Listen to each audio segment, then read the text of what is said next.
मोदी जी ने कहा है कि ये व्यर्थ नहीं, बलिदान व्यर्थ नहीं जाएगा। उनके एक वक्तव्य को पढ़ करके मुझे हंसी आती है। मेरा हंसी क्या, मेरा सर शर्म से झुक जाता है। उन्होंने कहा कि हमारे सैनिक मारते मारते मरे हैं। तो हम मोदी जी से कहना चाहते हैं कि सीमा पर कोई सैनिक मरता नहीं है, वो शहीद होता है। शर्म आनी चाहिए मोदी जी। हमारे आपके भाई शहीद हुए हैं, वो मरे नहीं हैं, उनकी हत्या कराई गई है बिना हथियार के। आखिर किसके कहने पर वो सैनिक गए हैं? वो शहीद नहीं हुए हैं विजेंद्र जी, हत्या हुई है। ये 20 जो हमारे किसानों के बेटे जो सरहद पे मारे गए बिहार रेजिमेंट के, वो शहीद नहीं हुए हैं, उनकी हत्या कराई गई है। उसके खिलाफ मोदी के ऊपर मुकदमा दर्ज होना चाहिए। दिल्ली में, दिल्ली की अदालत में मुकदमा दर्ज होना चाहिए। आप झूला झूलते हैं जाके वहाँ के राष्ट्रपति के साथ, क्या मजाक है? आप झूला झूलते हैं और हमारे बच्चों के यहाँ मरवा रहे हैं, ये मजाक नहीं। इन्होंने जब चुनाव के टाइम पुलवामा करा दिया, और अभी आप देख रहे हैं कि चीन के बॉर्डर पे इन्होंने क्या कराया। बिना हथियार के सैनिकों को भेज दिया मरने के लिए, बिना हथियार के सैनिकों को इन्होंने भेज दिया वहाँ मरने के लिए। और मोदी जी को पता नहीं है कि जो सीमा पे जो मरता है वो किसी बड़े कारपोरेटर का बेटा नहीं, वो किसान का बेटा है, जो पूर्वांचल की सड़कों में 4 बजे भोर से उठता है, दौड़ता है, तैयारी करके तब मिलिट्री में जाता है, और आप उसको बिना हथियार के भेज के मरवा रहे हो। 2014 के पहले प्रधानमंत्री जी को चूड़ी भेंट करने जा रही थी मनमोहन जी, तत्कालीन प्रधानमंत्री जी को। तब चूड़ियाँ भेंट करती थी। तब भारतीय जनता पार्टी के नेताओं को लगता था कि कहते थे कि आज अगर मोदी होते देश के प्रधानमंत्री तो हम कराची में कब्जा कर लेते। हम 56 इंच का सीना, हम मोदी जी से कहना चाहते हैं कि 56 इंच का सीना जिसके बेटे सीमा पर तैनात होते हैं, उस बाप का 56 इंच का सीना होता, किसी प्रधानमंत्री का 56 इंच का सीना नहीं होता। लेकिन आपको ये भी बता दें कि पिछले चुनाव में पुलवामा की घटना हुई थी, आज चीन की घटना हुई जिसमें बिहार रेजिमेंट के सारे बच्चे मारे गए। तो हम आप एक से सवाल पूछना चाहते हैं कि ये संयोग है या प्रयोग है?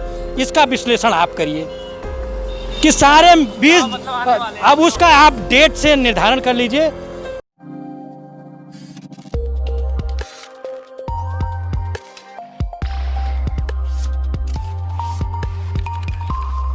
दोस्तों नमस्कार, मैं हूं ब्रिजेंद्र यादव। उपस्थित हुआ हूं यंगिस्तान न्यूज़ के लिए। दुनिया के सबसे यंग कंट्री भारत में यंगिस्तान न्यूज़ के लिए उपस्थित हुआ हूं। लेकिन हम बात करेंगे आज उन मुद्दों पर जिसमें सरकार की महंगाई, कहावत नहीं थी महंगाई डायन खाया जाता, आज कोरोना के बाद देश की जनता का खून चूसने वाला काम महंगाई कर रही है, वो है डीजल पेट्रोल के दाम के थ्रू। जिस तरह से भारत ने देश के 9 कंपनियाँ जो नवरत्न कंपनियाँ थी उनको प्राइवेटकरण कर दिया, उसी रास्ते से महंगाई अंदर घुस गई लोगों में। हम उसके ऊपर चर्चा करेंगे।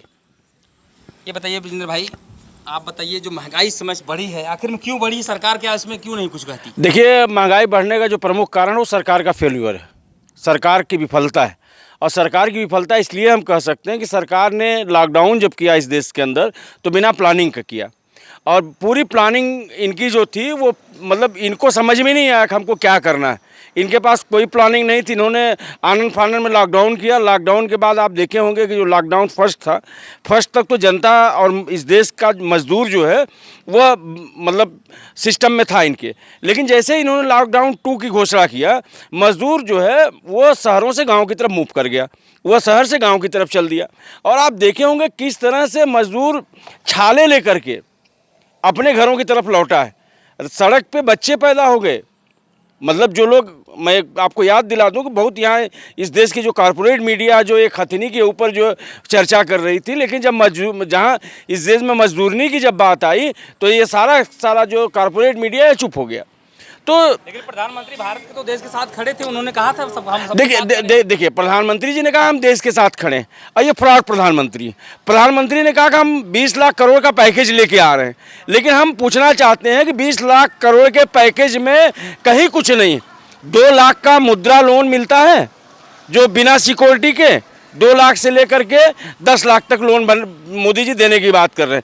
लेकिन मैं विजेंद्र भाई एक बात बहुत साफ तौर पे कहना चाहूँगा, आप किसी बैंक में किसी बेरोजगार को भेज दीजिए, वह जब जाएगा, मैं एक उदाहरण दूंगा, जैसे वो जाएगा मैनेजर के पास और कहेगा कि मैं बेरोजगार हूँ, मुझे लोन चाहिए, तो कहेगा लोन नहीं मिलेगा। और दूसरा, वो जैसे ही घूमेगा मैनेजर उसके गांड पे पीछे से 1 लात मारेगा। अगर कहीं चैनल न लगा तो भड़ाक से आगे जाके गिर जाएगा, उसका मुँह फूट जाएगा। ये स्थिति है। इनका जो 20 लाख करोड़ का जो पैकेज है उसकी बात मैं कर रहा हूँ कि नौजवानों के लिए इस देश में जो बेरोजगार है कहीं कोई लोन नहीं। लेकिन पेट्रोल डीजल जो महंगाई है, किसान सरकार एक तरह से उनको दे रही है, एक तरफ उनसे पेट्रोल डीजल से निकाल रही है। नहीं, सरकार दे कहाँ रही है? सरकार कहीं नहीं दे रही है, सरकार कहीं दे नहीं रही। हमको तो नहीं लगता, कहीं दिख ही नहीं रहा कि सरकार दे रही है। सरकार कहीं भी कुछ नहीं दे रही, सिर्फ ले रही है। और आपको बताएं कि 70% जो है टैक्स इस समय तेल पे सरकार वसूल रही है, किसानों से, मजदूरों से, नौजवानों से, बेरोजगारों से। तेल इस समय 22 रुपया 20 रुपया बिकना चाहिए, पेट्रोल डीजल 17-18 रुपया बिकना चाहिए। आप 80 रुपया 60 रुपया 75 रुपया में डीजल पेट्रोल बेच रहे हैं। जनता का ही तो पैसा वही तो सरकार देने की बात कर रही है। देखिए वो जो पैसा है वो जनता को नहीं जा रहा, वो पैसा जो मोदी जी के कारपोरेटर मित्र हैं, अडानी साहब हैं, अंबानी साहब हैं, जो 64 बड़े कारपोरेट घराने हैं, जिसको लंबे समय से हम लोग कह रहे हैं कि उनके ऊपर केवल मोदी जी 1% का संपत्ति कर आप लगा दो, पूरे देश की जो एजुकेशन है फ्री हो जाएगी, जो पूरे देश की हेल्थ व्यवस्था है, स्वास्थ्य विभाग है, वो फ्री हो जाएगा। लेकिन उनके ऊपर 1% टैक्स लगाने के बजाय ये सारा का सारा पैसा पैकेज के रूप में, नॉन पैकेज के रूप में इनको दे रहे हैं। अभी आपने पिछले दिनों देखा, माल्या से लेके मेहुल चौकसी से लेके सारे जो भगोड़े थे उनका कर्जा इन्होंने माफ़ कर दिया। और सकते हैं वो नहीं, और दूसरा चीज़ आपको बताएं कि किसान का कर्ज माफ़ी का नाटक इस देश में हुआ। 20,000 कर्जा तहसील में माफ़ हुआ, उसका फोटो लगा के खींचा गया। लेकिन 2019-20 में जो 3.5 लाख करोड़ रुपया जो इस देश की सरकार ने कारपोरेटरों का माफ़ किया, मोदी जी ने उसका लिस्ट नहीं जारी किया कि किस कारपोरेटर का, किस कंपनी का पैसा हम माफ़ कर रहे हैं। ये पूरा पैसा इन्होंने बट्टे खाते में डाल के माफ़ कर दिया। लेकिन जब किसान की बात आती है तो इनके पास पैसा नहीं, जब मजदूर की बात आती है इनके पास पैसा नहीं। आप बताइए, मतलब हम किसान हैं, फसल बीमा योजना कहाँ है? फसल बीमा योजना का जो पूरा फंड है, जो पूरा पैसा है, वो कहाँ जाता है? फसल बीमा योजना का पैसा एक हाथ से बीमा कंपनियों को दिया जाता है, दूसरे हाथ से मोदी जी का ऑफिस बनवाने के लिए ले लिया जाता है। उसमें मतलब बड़ी दलाली होती।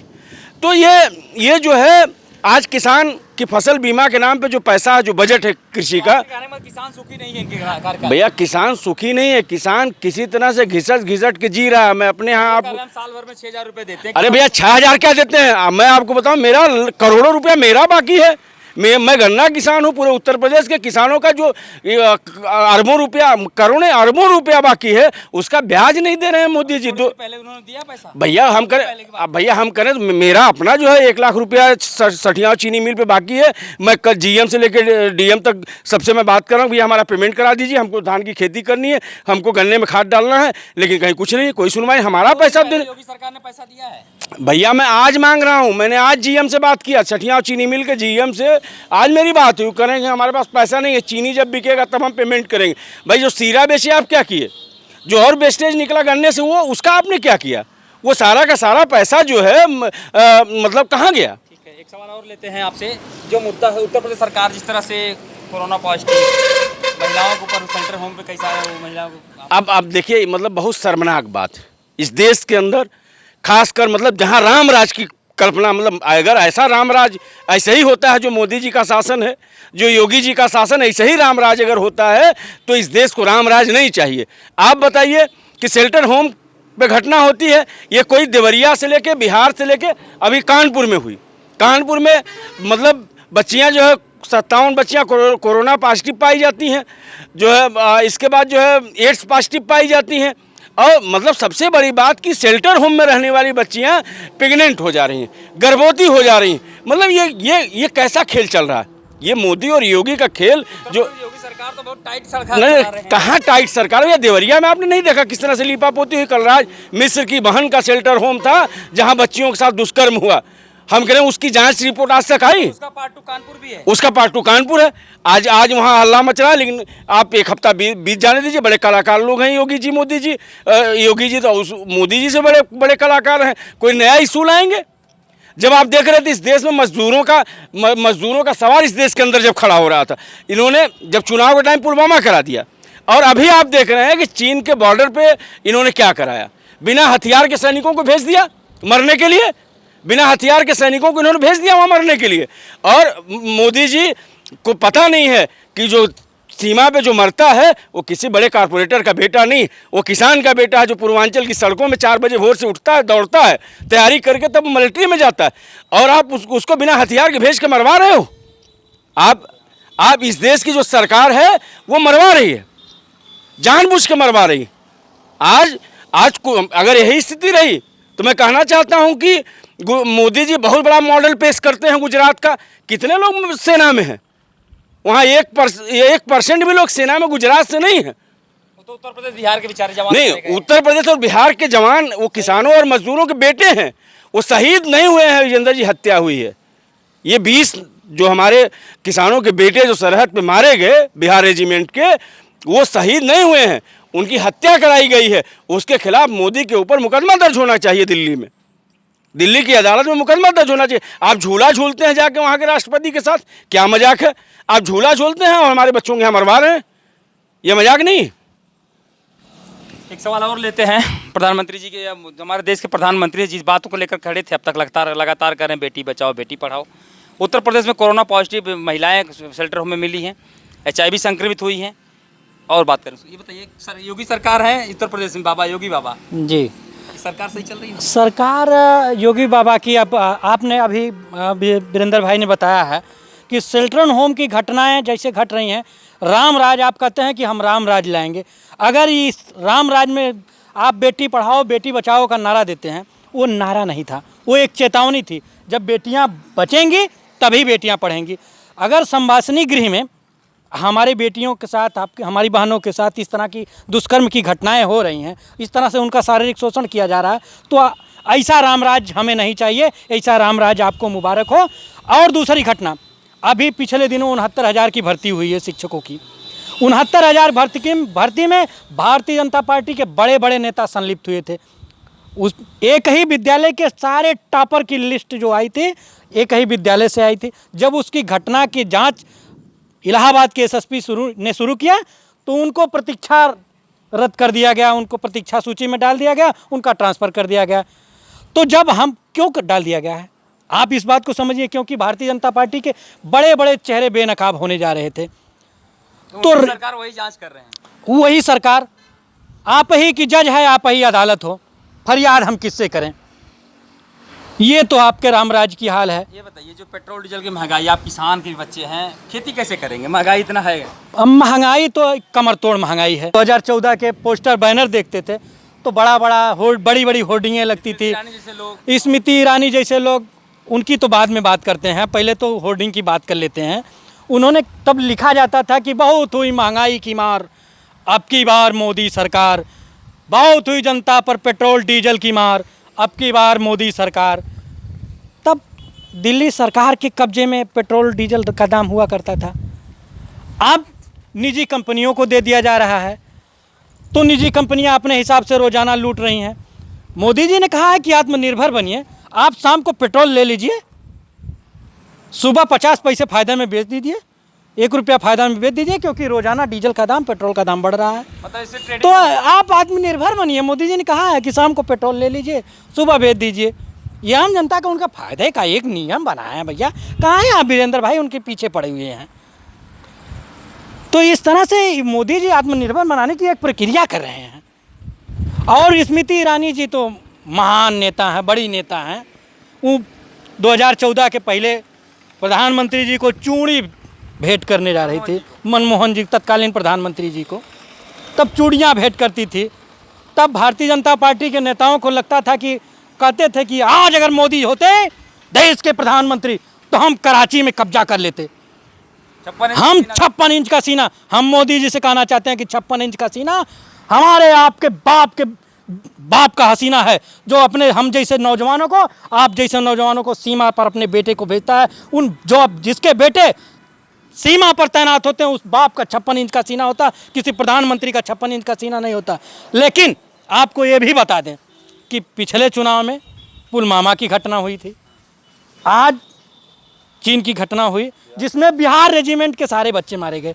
तो हम आप एक से सवाल पूछना चाहते हैं कि ये संयोग है या प्रयोग है? इसका विश्लेषण आप करिए कि सारे 20 अब उसका आप डेट से निर्धारण कर लीजिए। मोदी जी ने कहा है कि ये व्यर्थ नहीं, बलिदान व्यर्थ नहीं जाएगा। उनके एक वक्तव्य को पढ़ करके मुझे हंसी आती है। मेरा हंसी क्या, मेरा सर शर्म से झुक जाता है। उन्होंने कहा कि हमारे सैनिक मारते मारते मरे हैं। तो हम मोदी जी से कहना चाहते हैं कि सीमा पर कोई सैनिक मरता नहीं है, वो शहीद होता है। शर्म आनी चाहिए मोदी जी। हमारे आपके भाई शहीद हुए हैं, वो मरे नहीं हैं, उनकी हत्या कराई गई है बिना हथियार के। आखिर किसके कहने पर वो सैनिक गए हैं? कौन सा कानून बनाया सरकार ने? ये सरकार कौन सा कानून बनाया है? अगर हम कहते हैं कि ठीक है वो द्विपक्षीय समझौता हुआ था, आप 95-96 की बात करते हैं, कांग्रेस सरकार की बात करते हैं, तो हम कहते हैं अगर द्विपक्षीय समझौता हुआ है, अगला अगर समझौता तोड़ रहा है तो आप क्या देख रहे हो? आपके साथ प्रधानमंत्री के तौर पर दलगत राजनीति के तहत सारे देश के लोग अलग अलग विचारधाराओं में बटे हो सकते हैं, लेकिन देश की एकता के नाम पर, देश की संप्रभुता के नाम पर पूरा देशवासी आपके साथ खड़ा है। मोदी जी, जहाँ कहीं भी हम लोगों की ज़रूरत पड़े हम लोग आपके साथ खड़े हैं। आप अगर चीन पर हमला करना हो तो चीन पर सर्जिकल स्ट्राइक करिए, पाकिस्तान पर सर्जिकल स्ट्राइक करिए, हम सब आपके साथ खड़े हैं। ठीक है, एक सवाल और लेते हैं। आप भैया ये बताइए, सरकार के जो मुद्दे हैं, उनकी सरकार की जो नीतियाँ हैं, गलत नीतियों की वजह से जनता परेशान हो जाती है। पेट्रोल की महंगाई और कई सारे कोरोना मामले को लेकर अभी तक देश अभी अस्थिर है। अभी देखिए, कोरोना में पूरे हमारे देश के जो बाहर प्रवासी मजदूर थे बेचारे परेशान होकर दिल्ली, बम्बई, लुधियाना से आए हैं पैदल चल के। और बीजेपी की सरकार, जो मोदी योगी की सरकार है, वो कह रही कि हम इतनी बसें चलाई, इतनी गाड़ियाँ चलाई। हमें नहीं लगता कि ये बसें और गाड़ियाँ चलाई। अभी हाल ही में आप देखिए, यहाँ चीन जो मामला चल रहा है, चीन में घटनाएं हुई हैं। ये घटना 20 हमारे बिहार रेजिमेंट के हमारे नौजवान साथी मारे गए हैं, उसमें शहीद हुए हैं। उनको बताइए बिना हथियार के वहाँ भेजते क्यों हैं? क्यों भेजे?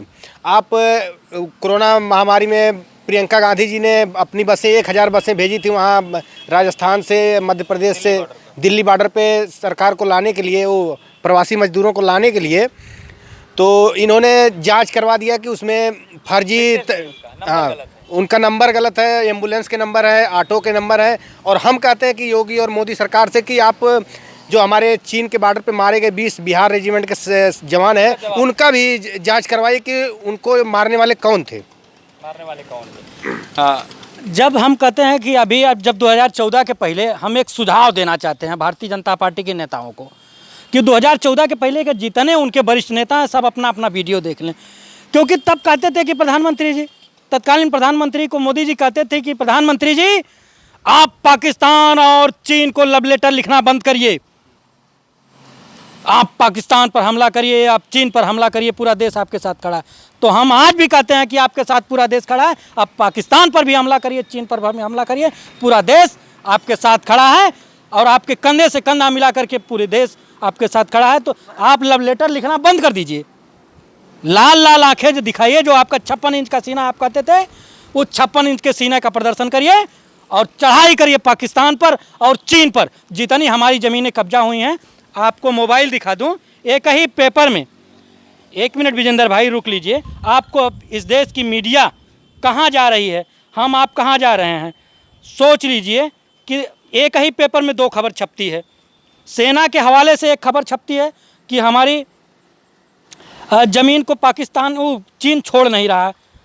आप इसमें देख लीजिए, चीन ने लिखा है, चीन ने हमारे 10 सैनिकों को छोड़ा लेकिन ज़मीन छोड़ने को तैयार नहीं है। और वहीं मोदी जी ने लिखा, लद्दाख में ना हमारी कोई सीमा में घुसा, ना ही कोई हमारी पोस्ट कब्जा हुई है। तो एक ही पेपर में एक ही दिन 2 बयान छपते हैं, 2 चीज़ छपती हैं। हम किस पर विश्वास करें, अपनी सेना पर या देश के प्रधानमंत्री पर? वही प्रधानमंत्री जो कहते थे 2014 के पहले कि देश के जो काला धन जमा हैं विदेशों में, सबकी सूची मेरे पास है। और जब वो प्रधानमंत्री बने तो उस सूची को नेहरू चोरी कर गए। और वही प्रधानमंत्री जी जो कहते थे कि भाइयों बहनों, नोटबंदी में 50 दिन का समय आप हमें दीजिए, आपके सपनों का भारत बनेगा। और नहीं आपके सपनों का भारत बना तो जिस चौराहा आप तय कर लीजिएगा, सजा हम भुगतने को तैयार हैं। तो आज हम और आप वहीं खड़े हैं। लेकिन उसी नोटबंदी में मैं आपको बता दूं, उसी नोटबंदी में भारत के हर जिले में भारतीय जनता पार्टी का जिला का कार्यालय बनकर के हर जिले में तैयार हो गया और दिल्ली में 5 सितारा होटल की तरह उसका कार्यालय बनकर के तैयार हो गया। हमें आपको तो कुछ नहीं मिला, लेकिन भारतीय जनता पार्टी ने नोटबंदी में बहुत कुछ पा लिया। मित्र, क्या कहेंगे आप? अभी तत्काल में हमारे रक्षा मंत्री जो राजनाथ सिंह हैं, उन्होंने कहा कि चीनी सैनिक हमारे इसमें सीमा में घुस गए हैं। और वहीं 19 जून को हमारे मोदी जी कह रहे हैं, जो प्रधानमंत्री हैं, कह रहे हैं कि ये चीन का कोई सैनिक हमारे देश में घुसा नहीं है। तो बताइए, दोहरी नीति इसमें कौन झूठ बोल रहा है, कौन सच बोल रहा है, इसके बारे में जनता जानना चाहती है। मोदी जी इसको बताएं। और 2013 में ही मोदी जी कहते थे, जब कांग्रेस की सरकार थी, मनमोहन सिंह प्रधानमंत्री हुआ करते थे, तो कहते थे कि सरहद पे जो हमारे सैनिक मर रहे हैं, उस मरने का कारण जो सरकार बैठी है केंद्र में, वो निकम्मी सरकार है। तो हम पूछना चाहते हैं आज वही बात इनसे, मोदी जी से, कि आज कौन सी निकम्मी सरकार बैठी है? आज तो खुद आप ही बैठे हैं।